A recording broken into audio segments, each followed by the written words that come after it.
Hi, it's me again. I'm back, ready to read chapter 2. That might be backwards, is it? Mistress Mary quite contrary. Okay.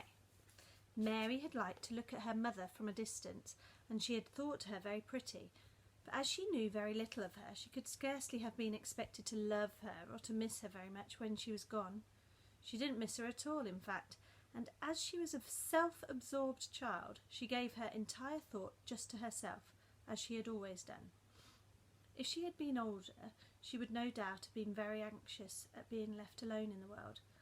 But she was very young, and as she had always been taken care of, she supposed she always would be. What she thought was that she would like to know if she was going to nice people who would be polite to her and give her her own way as her ayah and the other native servants had done. She knew that she was not going to stay at the English clergyman's house where she was taken at first. She didn't want to stay. The English clergyman was poor, and he had 5 children nearly all the same age, and they wore shabby clothes and were always quarrelling and snatching toys from each other. Mary hated their untidy bungalow and was so disagreeable to them that after the first day or two nobody would play with her. By the second day they had given her a nickname, which made her furious. It was Basil who thought of it first. Basil was a little boy with impudent blue eyes and a turned-up nose, and Mary hated him. She was playing by herself under a tree, just as she had been playing the day the cholera broke out. She was making heaps of earth and paths for a garden, and Basil came and stood near to watch her. Presently he got rather interested and suddenly made a suggestion. "Why don't you put a heap of stones there and pretend it's a rockery?" he said. "There in the middle," and he leaned over her to point. "Go away!" cried Mary. "I don't want boys. Go away!" For a moment Basil looked angry, and then he began to tease. He was always teasing his sisters. He danced around and around her and made faces and sang and laughed. "Mistress Mary, quite contrary, how does your garden grow? With silver bells and cockle shells and marigolds all in a row." He sang it until the other children heard and laughed too, and the crosser Mary got, the more they sang, "Mistress Mary, quite contrary," and after that, as long as she stayed with them, they called her Mistress Mary quite contrary. When they spoke of her to each other, and often when they spoke to her, that's what they called her. "You're going to be sent home," Basil said to her at the end of the week, "and we're glad of it." "Well, I'm glad of it too," answered Mary. "Where is home?" She doesn't know where home is," said Basil with 7-year-old scorn. "It's England, of course. Our grandmamma lives there, and our sister Mabel. Our sister Mabel was sent to her last year. You're not going to your grandmamma. You have none. You're going to your uncle, and his name is Mr. Archibald Craven." "I don't know anything about him," snapped Mary. "I know you don't," Basil answered.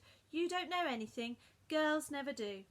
I heard Father and Mother talking about him. He lives in a great, big, desolate old house in the country, and no one goes near him. He's so cross he won't let them, and they wouldn't come if he would let them. He's a hunchback, and he's horrid." "I don't believe you," said Mary, and she turned her back and stuck her fingers in her ears because she wouldn't listen to him any more.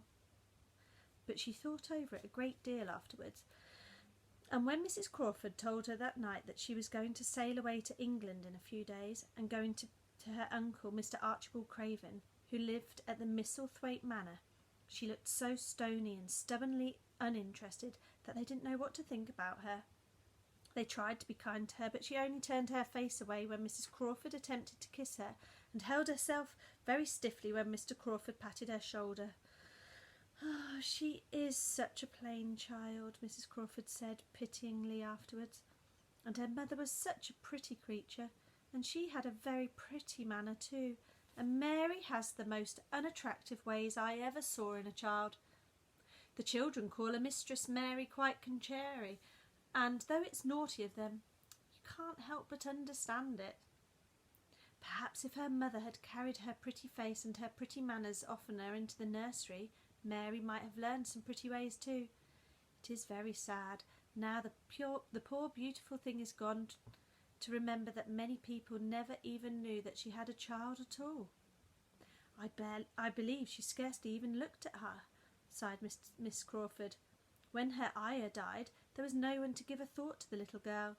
Think of the servants running away and leaving her all alone in that deserted bungalow. Colonel McGrew said he nearly jumped out of his skin when he opened the door and found her standing by herself in the middle of the room. Mary made the long voyage to England under the care of an officer's wife who was taking her children to leave them in a boarding school. She was very much absorbed in her own little boy and girl, and was rather glad to hand the child over to the woman Mr. Archibald Craven sent to meet her in London. The woman was his housekeeper at Misselthwaite Manor, and her name was Mrs. Medlock. She was a stout woman, and her name was Mrs. Medlock. She was a stout woman and had very red cheeks and sharp black eyes. She wore a very purple dress, a black silk mantle with jet fringe on it, and a black bonnet with purple velvet flowers which stuck up and trembled when she moved her head. Mary didn't like her at all, but as she very seldom liked people, there was nothing remarkable in that. Besides which, it was very evident that Mrs. Medlock didn't think much of her. "My word, she's a plain little piece of goods," she said. "And we'd heard that her mother was such a beautiful lady. She hasn't handed much of it down, has she, madam?" "Perhaps she will improve as she grows older," the officer's wife said good-naturedly.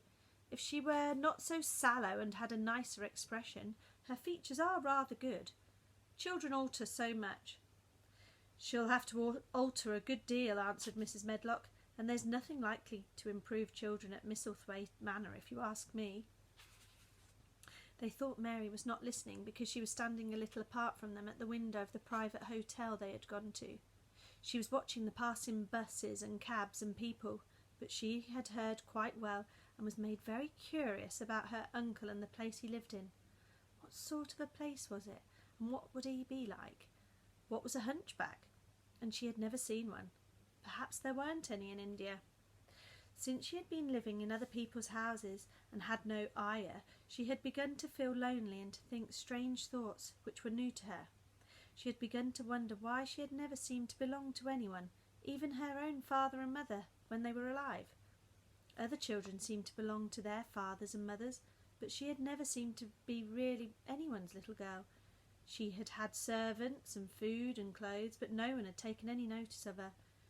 She did not know that this was because she was a disagreeable child.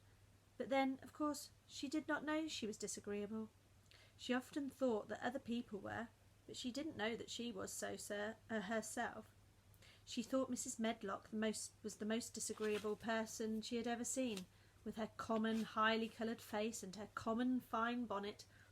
When the next day they set out on their journey to Yorkshire, she walked through the station to the railway carriage with her head up and trying to keep as far away from her as she could, because she didn't want to seem to belong to her. It would have made her very angry to think people imagined she was her little girl.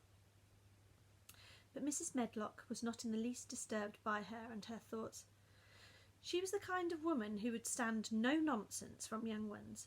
At least, that is what she would have said if she had been asked. She had not wanted to go into London just when her sister Maria's daughter was going to be married, but she had a comfortable, well-paid place as a housekeeper at Misselthwaite Manor, and the only way in which she could keep it was to do at once what Mr. Archibald Craven had told her to do. She never dared even to ask a question. Captain Lennox and his wife died of the cholera, Mr. Craven had said in his short, cold way. Captain Lennox was my wife's brother, and I am their daughter's guardian. The child is to be brought here. You must go to London and bring her yourself. So she had packed her small trunk and made the journey. Mary sat in her corner of the railway carriage and looked plain and fretful. She had nothing to read or to look at, and she had folded her thin little black-gloved hands in her lap. Her black dress made her look yellower than ever, and her limp, light hair straggled from under her black crape hat. A more marred-looking young one I never saw in my life, Mrs. Medlock thought. Okay, I'm going to stop there for now and then carry on with that chapter later on. I hope you're enjoying the book, and I'm just going to read the blurb so it gives us an idea of the whole story. After the death of her parents, Mary Lennox is sent to her uncle's house on the Yorkshire moors. But the house is an unhappy one. A tragedy happened 3 years before, and Mary's uncle has never recovered. Miserable and lonely, Mary starts to explore the house's gardens. There, led by a mischievous robin, she discovers a secret so important, so enchanting, that it will change her life completely. So, hopefully, there's the clue of the robin, and there's what Mary might have looked like. Okay, and we'll get to go on an adventure with her and see where it leads. Okay, bye for now.